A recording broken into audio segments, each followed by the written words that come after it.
joined us, prepped with me for some time, but we scored only a 615.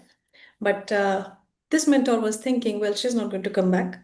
And cut to a moment, cut to at least a year back, year more. She comes back and says, can we restart again? That's very rare. Not every candidate would come up and say, can we start after tasting not that good a score, which she was expecting to. She comes back, prepares, and takes just 2 months, upgrades her score to a 675. That was a moment. Utkarsha, so privileged to be a part of this journey, and thank you so much for joining today with us. I'm sure your journey can help so many other GMAT aspirants also look at their journey and take up those little nuggets of experience that you would share with them. Whether they're joining us now or they're joining us or hearing us later, they would take those inputs and apply them in their journey because that would be more like a learning for them. So tell us, how's life now after GMAT? Life after GMAT is good. It's obviously moved into working on applications now, so it's not necessarily less busy, but it's less stressful for sure. I see. So are you saying that GMAT, if you compare GMAT and application state, GMAT was quite stressful that way as Yeah, compared to applications? yeah, I think because over applications, you have a little more control over what you're doing, and GMAT, I mean, as you mentioned, no matter how much prep you put in, what happens the day off, you have less control over. I get that. I get that. So this whole discussion is centered around that one thing that brought that change. As a mentor, I identify that one thing as Utkarsha's change of mindset because imagine it's very difficult to give a break to yourself and come back to prep again after scoring a score that didn't really look like your score, the target that you had set. So, from your perspective as a learner, as a test taker, what is that one thing that you felt got that shift? For me, I think that was your entire mindset, GMAT mindset to come back again. What, according to you, was that one thing that made the difference? Yeah, I think it's what you're saying in terms of just the conviction of knowing that I can do it because the actual score that I received was not necessarily in line with a lot of my mocks or my prep. So in the back of my head, there was a little bit of like, okay, my actual score was not what I wanted, but I kind of knew that I could do it. And it is something that I wanted to do because that's why I started doing it in the first place last year anyway. So just mustering up the motivation to then act on it because it had been in the back of my head that this is something that I probably can do. Tell us something about that story of 615. What is it that you think did not work there? I think it was like a combination of factors. The first is definitely just the day of stress and time management didn't go according to plan. I think secondly, and this is something I've reflected on for what went right this time, I put a lot of time into practicing the concepts and maybe a little bit less time practicing actual questions, which is why like that time management and stress came the day off. And so that's what I really changed this time around, which was focusing less on the concepts because I reached a point last year where I was like, I know all the concepts. There's nothing more I could have done to study necessarily, which is why that score was extra disappointing because I felt like I had really studied. And this time around, I definitely focused. I was like, I know the concepts. There's nothing here I can like study more. So how do I fix what went wrong, which was the stress and the time management. And so like a lot of focus on just the practice and time management aspect of things. Let's elaborate on that point a bit because I'm curious to understand. When somebody starts, they any which ways have to go through the concepts. When you mean concepts, you're talking about the concept videos or notes, something that can help a candidate understand a particular topic. So you're saying we should do less of it and more of questions? I would say like once you reach a point where you're comfortable with the concepts, then only focus on practice. I think what I did last year was I got the concepts, but then I kept rehearsing the concepts versus focusing on practice. So I would say once you reach a point of you're comfortable with the concepts, maybe switch focus to practice versus just trying to cement the concepts that are already there. Perfect. And this is what I've been telling our candidates, guys, to not, because many students, what they do, let's say they're picking up number properties as a topic. They would want to score very high in the practice questions. If they don't, they go back to the videos. I mean, they're looking for perfection. I think that was one of the gaps in the 615 attempt that you did, looking and looking for perfection to perfect a topic with concepts. This time, let's try talking about any topic and how did you perfect or rather say improve on that topic. What kind of resources you utilize to practice more and more for those topics on quant or data insights? Yeah, it's kind of exactly what you said. So last time, if I would get a question wrong, I would go back to the concept video and try to re-understand the concept based off of that one question instead of picking up more questions from the topic, which I think was not the best way to do it. And this time, if I got a question wrong from a topic, I just looked for more questions to help me figure that out better. I would say the most important resources are OG questions. Another big difference I did this time versus last time is I did more OG tests. So I did purchase the additional like practice tests, and I think that made a huge difference. I would say OG questions are really like the best resource because it's coming straight from the source, and that's what they're modeling the questions around. In addition to that, I think all the like advanced quant reviews, verbal reviews, and things like that are also super helpful just to know where you're at with like harder level questions, but definitely sticking to official resources.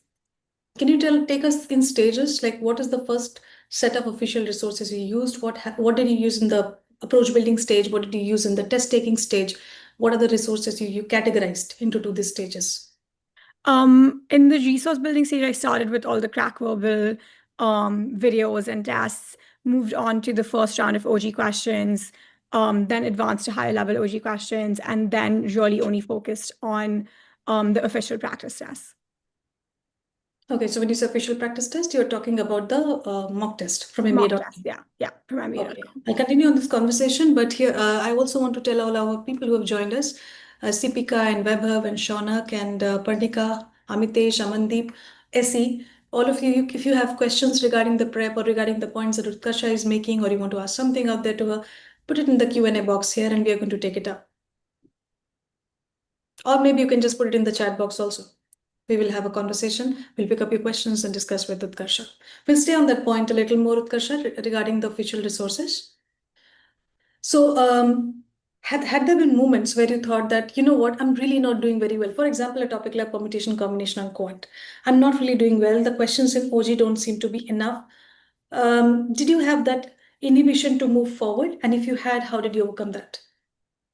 I don't think there was an inhibition to move forward. I think I came to you and I was like, can I get more questions for this topic? And you definitely sent me like some topic specific questions, even throughout prep, if there were some topics that I was struggling a little bit more on. I think we did like dedicated practice for those topics a little bit more. So I don't think there was an inhibition. If anything, it was more so like I need to focus on these topics more than some that I'm doing well on. Okay. What was the most challenging topic for you in quant, or maybe top three challenging topics for you on quant? I would definitely say like number properties, permutation combinations, and depending on the day's statistics. Depending on the days. Okay. Yeah. How did you overcome the mental block there on number properties? I think it was really trying to identify if there was a trend in questions I was getting wrong, and if I was getting the same type of question wrong again and again, or if there was just everything was going wrong all the time. So I think it was a lot of analysis of the question types that I was getting wrong, and then identifying if there's, again, certain topics, even within number properties or certain types of questions within permutation combination that I just needed like practice enough so that I know how to do it. Okay. I'll pause here because Amitesh has asked a question, but this is a very subjective, large question. He has asked, what are the challenges you have faced during prep and how did you overcome them? I think it's like a layered question. What challenges have you faced throughout the prep? Maybe what you can do, Utkarsha, is just give top three challenges that you faced during the prep and take us through them while after that, we'll move on to the next question. I would say for me, actually, the biggest challenge during prep was like balancing prep with work and then also life and like dedicating the time to do it every day.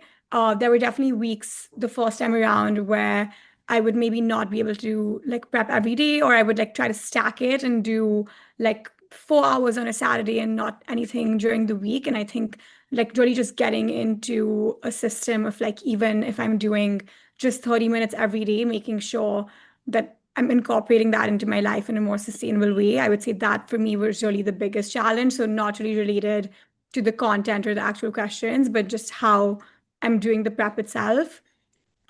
Secondly, like I said, I think for me, my first mindset was like I really need to know the concepts and just keep rehearsing these concepts, and that'll help me solve any type of question. Like that's what my initial mindset was, and I think getting over that and just focusing more on like it's if I think I have a baseline understanding of the concept, just try to understand all the different types of questions and focus on those.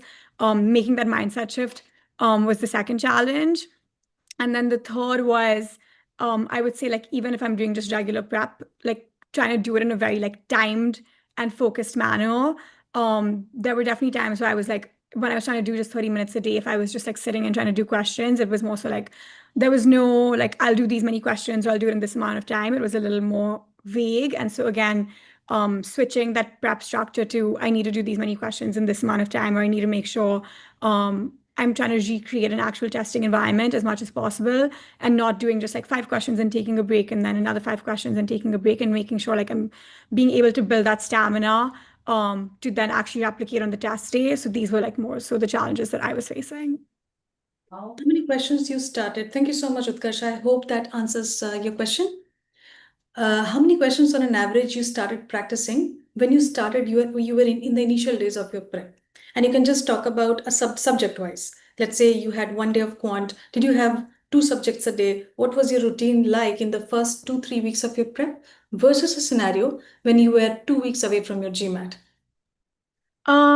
It's actually similar for me because I started with just one subject. Quant was definitely my weakest area. So I think I started with just focusing on quant. And then once I was in a better rhythm with quant, I built up to doing maybe like 2 subjects a day.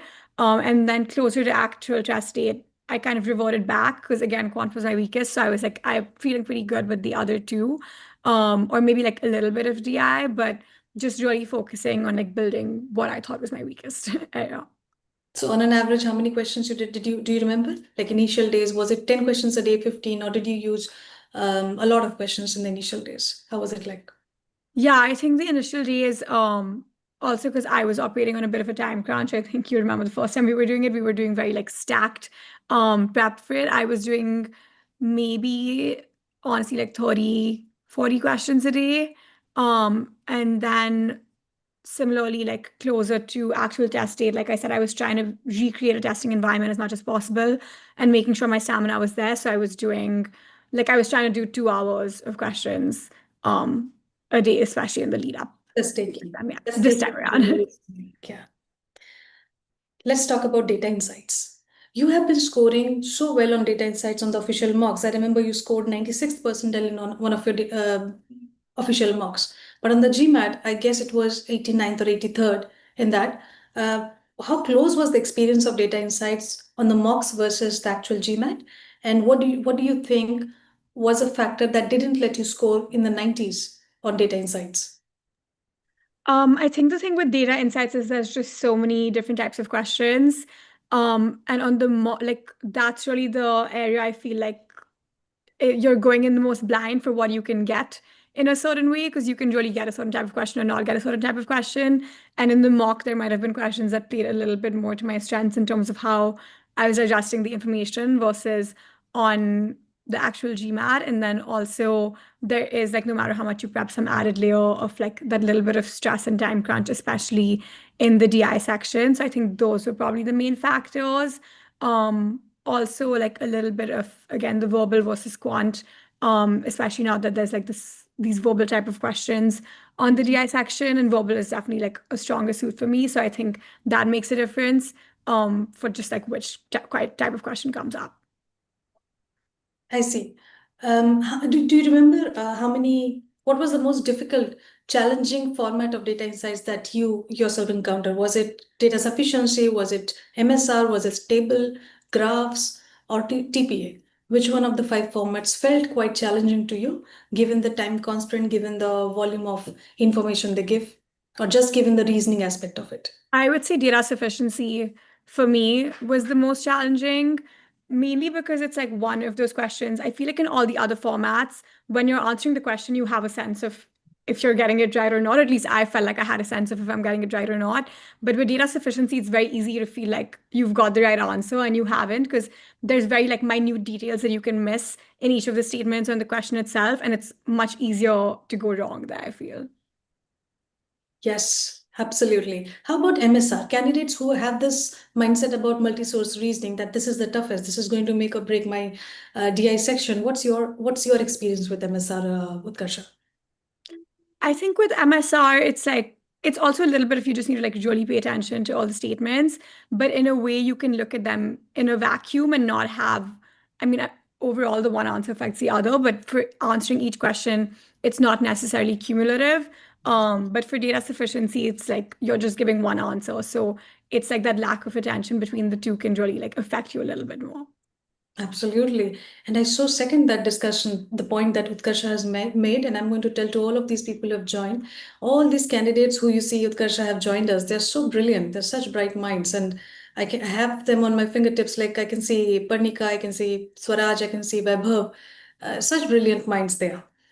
One thing I want to tell all of you, in fact, all of them are amazing, is that don't pay too much attention on this difficult format called MSR. It's not difficult, it's different. It's basically data sufficiency, like Utkarsha also had an experience of, which is way more challenging because you will get data sufficiency. I don't know if Utkarsha can you can tell me data sufficiency usually after TPO or MSR towards the end of your test, and that messes up your thinking because you're already executing with high volume of information, and then comes the timers running, and then you have to reason out a DS question, which could be tricky if you have reached a high level. So that is really something you need to practice through and through. That's what I see as a mentor, but Utkarsha also can. How was your experience on the test, on the actual test, DS? Do you remember? Was it after MSR? Was it after I don't TP? remember. I can understand. It's been quite some time. Yeah. What all resources did you utilize for data insights to prepare for DI? For DI as well, mainly doing like official questions as much as possible, and then all the question banks that Crackverbal sent. I see. So official resources, we say Data Insights Review is a official resource where we have only data sufficiency questions. That's a great resource for DS questions. We also have the online bank from MBA.com, which gives you at least 265 questions on data insights, which from all sections, from all formats. How did you manage time on data insights? Did you face that difficulty while you were practicing for DI? What happened on the actual GMAT with the time management? Yeah, interestingly, I've definitely faced it while practicing. I think on the actual GMAT, it turned out to be fine for me. But while practicing, it's really easy, especially with just how lengthy some of the questions are, to spend a lot of time just reading the question, trying to make sure you have everything. So I would say, like, in terms of time management, it's definitely trickier than like the other sections are.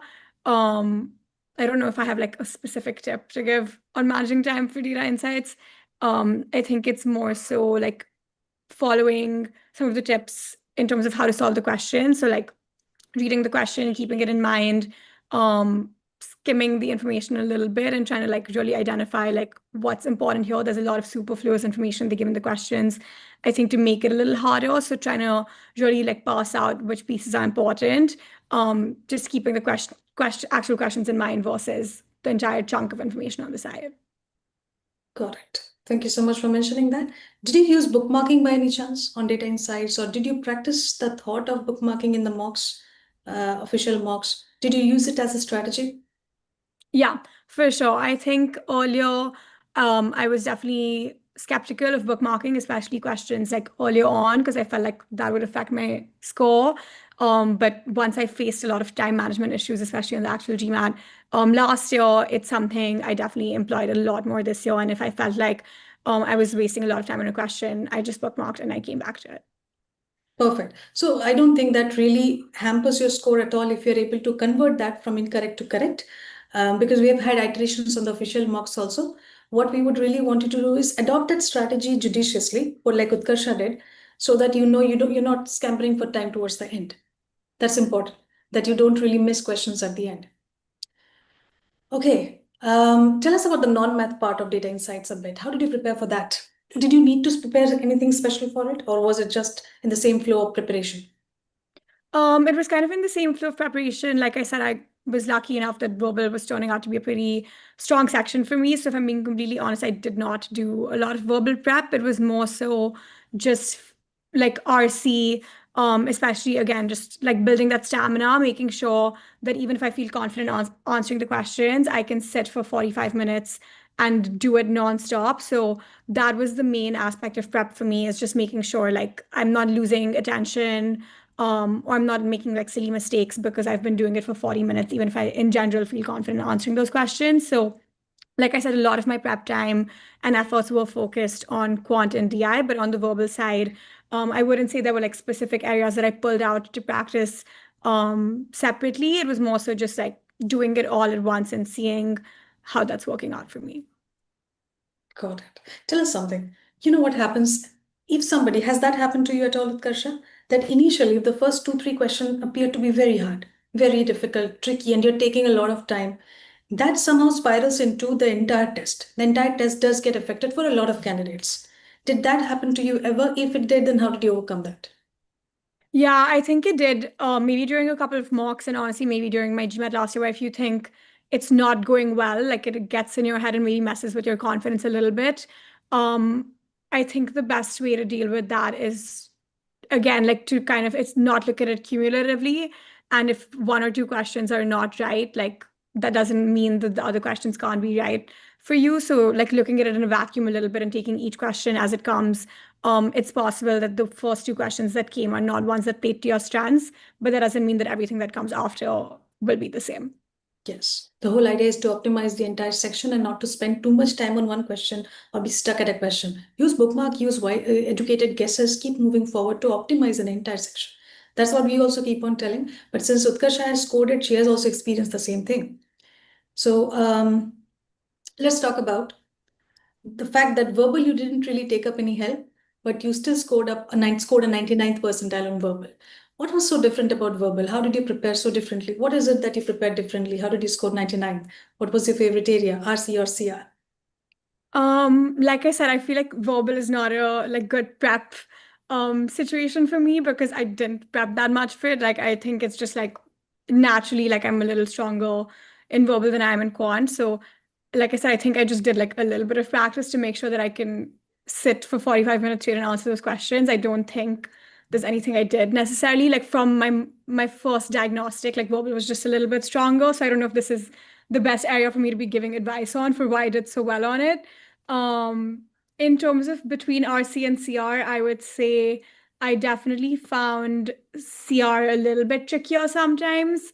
Again, it's just with RC, like a lot of it is the information is like in front of you in a lot of ways. I feel like it's a little bit easier to just like look at the passage and there's like some degree of understanding that you need and there's some degree of understanding you need from the passage to answer the question, but the answer is kind of in front of you. Whereas for CR, there's like a little bit more like thinking and reasoning involved. That's why I think those tricked me up a little bit more than RC did.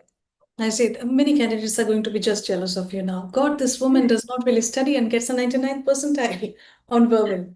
Um, I'm not a verbal mentor, but I do know that one pain point that students in verbal do complain is um, I'm left with two answer choices. I usually boil down to it all boils down to two answer choices, and then I pick the wrong one. Others here could tell me if this is also the problem you guys face in verbal. If you do, please drop a yes. If you haven't, you can write a no. Yeah, the one thing I'll say there, and this was a little bit in terms of like the prep I did for verbal, like a similar situation of like I think a lot of people find, and for a lot of questions you're done two answer choices. I think the one tip that helped me here was don't try to find the right answer, try to find the wrong answer. So try to like eliminate for like why something could not be the answer versus trying to understand like which one is the answer. Because if you're down to two choices at that point, you definitely feel like either of these could be the answer. So that's not the best way to figure out what's right. It's much easier to then see like why could one of these not be the answer, and that'll help you get to the right answer. Did you face a scenario where you had back to back RCs? Did you practice for such a scenario, like have three RCs back to back? Because that has come in some of our GMAT attempts, back to back three RCs or four RCs. Did you practice that kind of a format? Do you think, I think long form RCs and short form RCs, there are two kind of RCs.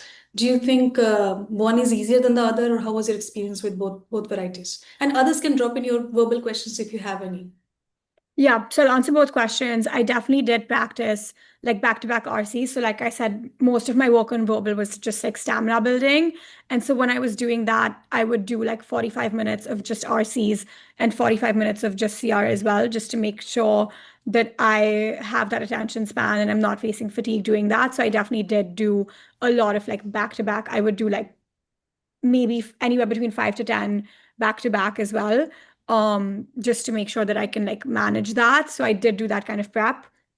For short form or long form, I think a lot of it honestly depends on the content sometimes. Like sometimes there's those RCs that are very like biologically heavy, or like they're like there's all these different like random terms thrown in it, which is like a little more confusing. And so that for me was a little more confusing regardless if it was short or long. So I would say for me like short or long was more dependent, like the difficulty was more dependent on the content of the RC versus the length. Okay, it always boils down to quality of content, isn't it? Whether it's quant or RC or verbal or data insights. Okay, I had this question in my mind. Do you think, like sometimes what happens, candidates do take the baggage of past in the present prep? Many times what happens is what we have scored in the official mocks or what we have scored in a previous GMAT attempt, that stays back with us. And that sometimes affects our current prep journey and makes us feel like, you know what, maybe I'm just not cut out for it. Or maybe I'm not, maybe get a bad day off of practice and those questions all come back to you. Has that happened with you, Utkarsha, throughout the prep for this current attempt at any point? If it did, how did you overcome that? Um, Maybe not so much with the current attempt. I mean, as you mentioned, I took an attempt last year and then I took a nice like 8, 9 month break from coming back to it. So it definitely did affect me at the time because we had kind of discussed me giving a reattempt last year as well. But I think last year I definitely lost my motivation after the actual GMAT happened.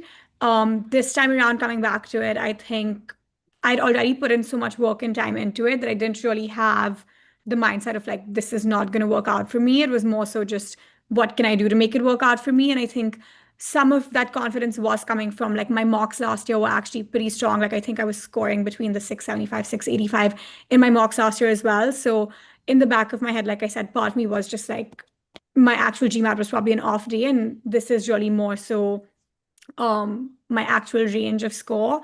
So I think keeping that in mind, definitely even this time around, there were like some concepts which I was still like, I've put in so much work, they're not like necessarily clicking in the way I want to, or like sometimes some of the mocks I took this time around as well, were not going as well. But I think just the conviction in um like trusting the practice that you're putting in. Like if you just keep practicing, like there's really no reason for it to not work out. That's exactly how winners think, you know. There's so much scope to think about the failures, but action, just taking action. Whatever score I've got, I'm going to look at what's the step next, what is the solution, and that's what Utkarsha did. This is what we as mentors keep telling our candidates. Do not hover around what has happened. Take data from there, move forward by ensuring that you improve on that data and keep adding some action to it. Even one of our other students, Utkarsha Ariman, he said the same thing that I used to have my stress levels go really high on the official mocks. He used to have a stress band to measure it. You know, those rings they used to measure it. And he said every time I came a little more prepared, the stress level dropped. So stress is proportional to the amount of preparation you guys do. Yeah, What and I would point to like also what you said in terms of using it as a data point. I think my mindset was definitely just whatever's going wrong or whatever's not going well, it's just highlighting what I need to work on versus like ruminating on the fact that it didn't go well. I was just using it as like, okay, this is where I need to put in work now. exactly? Exactly. Look at the brighter side of things. Look at where you want to go, not where you have started from. So Samantha has asked you, Utkarsha, that she agrees with your approach. Her question is pertaining to RCs in particular. When it's a hard RC passage, like from HBR or some source, how do you manage to keep a macro view or read with purpose and not indulge yourself into the facts? I would say for that, and I don't know if this is officially recommended, so I'm just gonna say what I did. I would like look at the questions and not just like again read the passage without knowing what the questions are. So that's kind of how I would like go back and forth between like, okay, this is the question, and then this is the point I'm looking from the passage. So the first time I would read the passage, obviously you don't know all the questions. So you read the passage from a little bit more for like taking everything at once, but then definitely like look at what the question is actually asking you and go back to the passage. And that's how you read with purpose, because you're reading with the purpose of just answering each question that's coming versus like just looking at the full passage again and again. Samantha, does that answer your question, or do you have a follow-up question, Samantha? You can post it on the chat. If she has a follow-up question, I'll forward that to you, Utkarsha. Let's talk about a moment where, okay, Samantha is fine with this. This helps. Thank you. Let's talk about a moment. Was there any moment when you felt during the entire prep, and this comes to everybody, there are moments where the candidate, some bad days, I really scored so bad on quant. I scored so bad on verbal in terms of accuracy, not verbal in your case, but quants or data insights. Did that really make you think at all at any point that this is not made for me, GMAT? Can I just take a break? I'm talking about the second attempt. Did that happen at all? Yeah, I think it definitely happened on, I wouldn't say I was in the mindset of like I'm not gonna do it just because again, because I have given an attempt before, it took a lot of like mental battle within myself to come back to it. So I think once I came back to it, I was definitely in the mindset of like I'm doing this no matter what.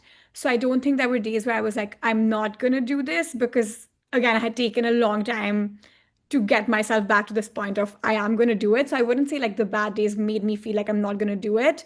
The bad days definitely made me not want to practice on certain days. And I did do that. Like there was still days even this time around where I maybe didn't do as much as I would have wanted to do. Or I didn't have the motivation. But it's again just like leaving it for that one day and not letting it carry forward into the next day, I would say is the most important. Which means we can take a break, we can take a pause, but don't do any negative talk with yourself that you can't do it. Just take a break. Don't talk about GMAT. Don't think about GMAT. Bring yourself back next day. I think Yeah, that's what that should exactly. If there were days where I was just like too stressed or too tired or just like not being able to give the focus, obviously things were not going well.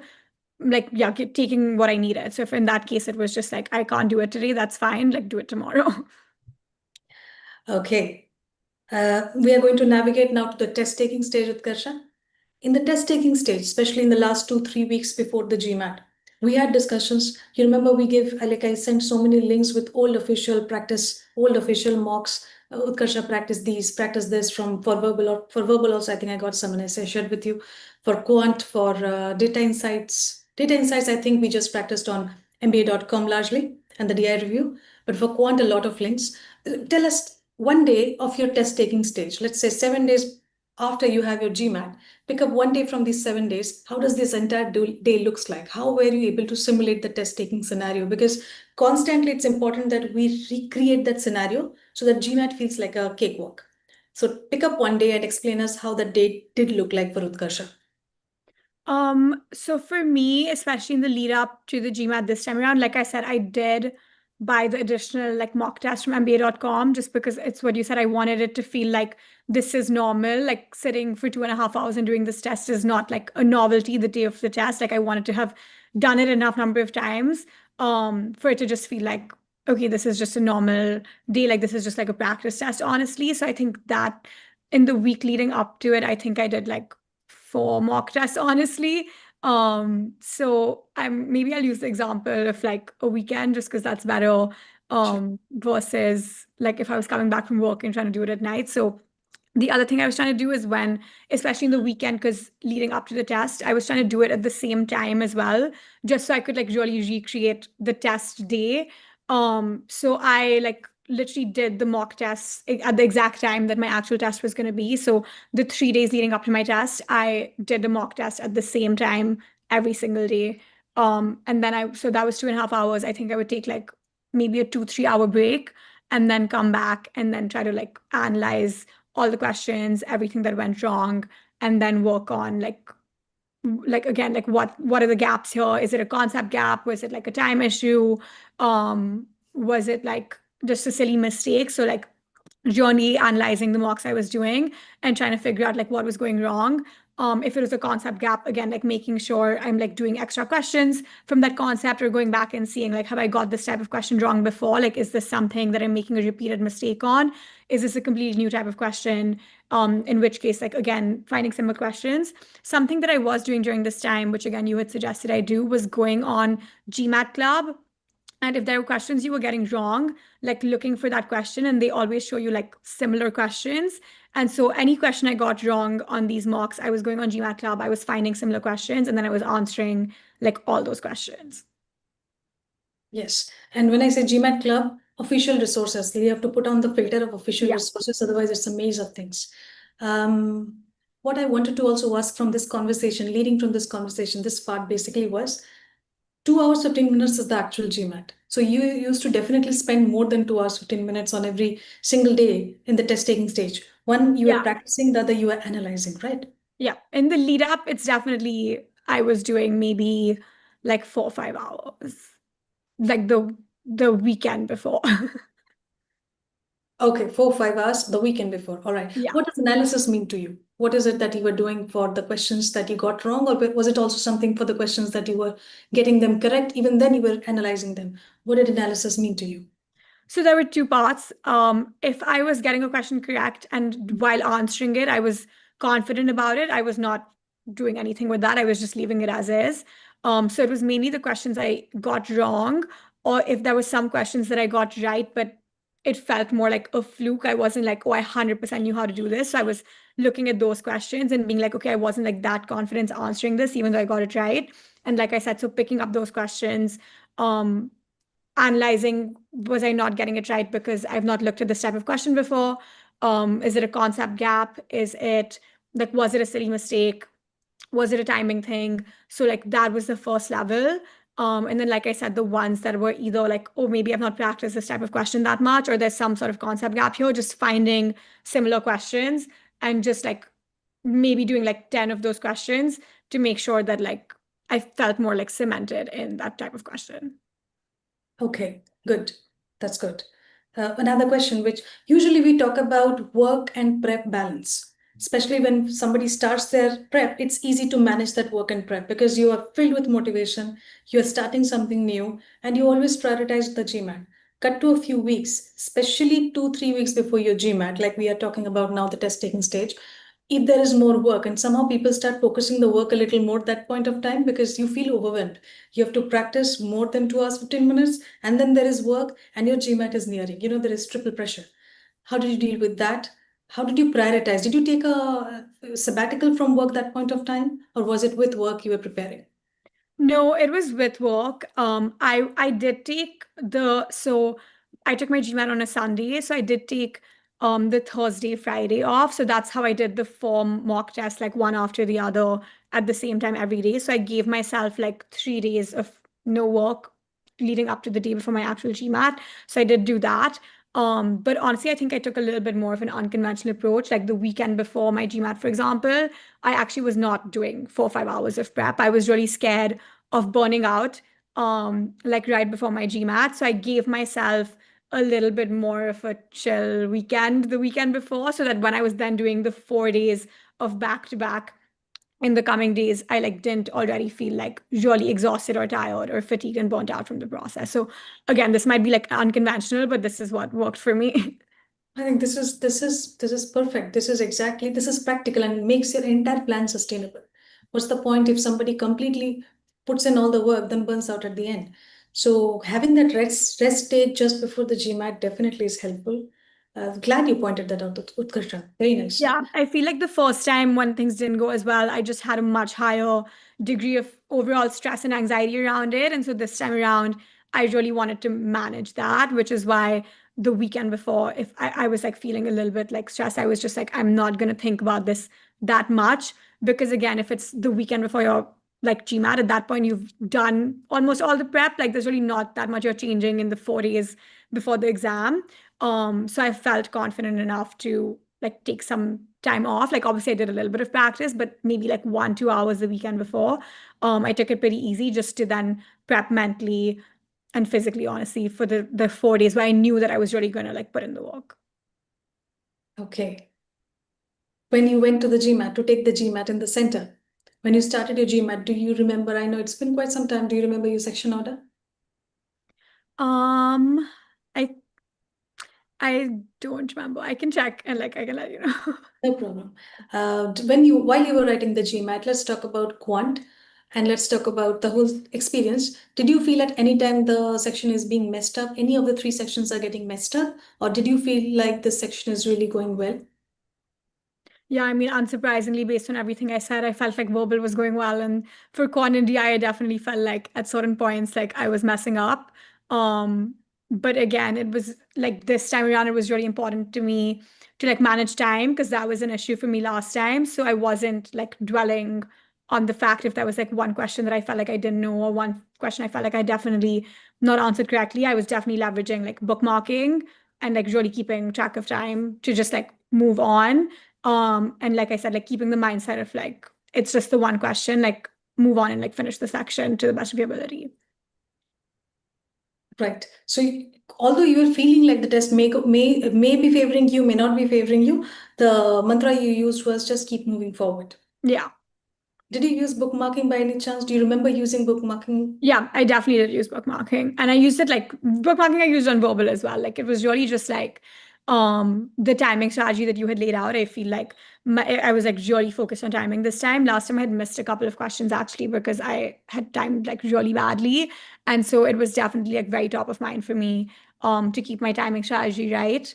So I definitely used bookmarking. I think I used all three bookmarks or like all three reviews to like go back, change an answer, or go back to a question and like try to get it done.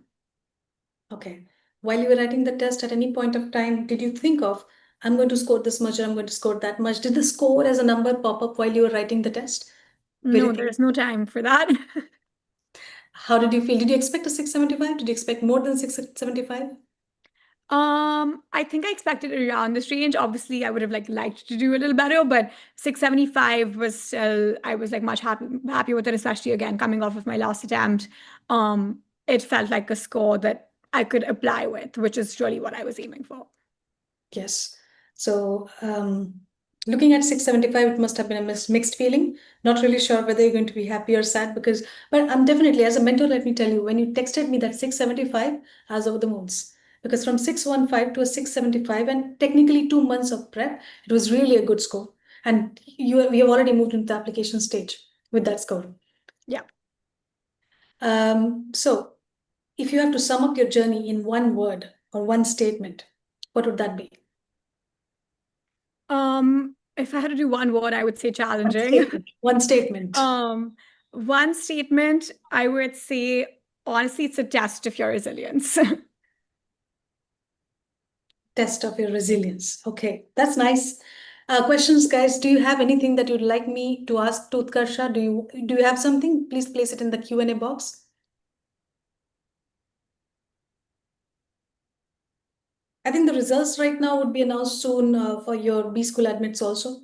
I guess. Do I'm let me doing round two, everything. know. I took a nice long break after the GMAT again. I didn't do round one. Good. Okay, I don't think there's any questions so far. Okay, but thank you so much, Utkarsha. It was amazing discussing these insights, these pointers, because looking at the GMAT from somebody who has gone through that, somebody who has been able to create that delta, that adds a lot of credibility to all the inputs that you're mentioning.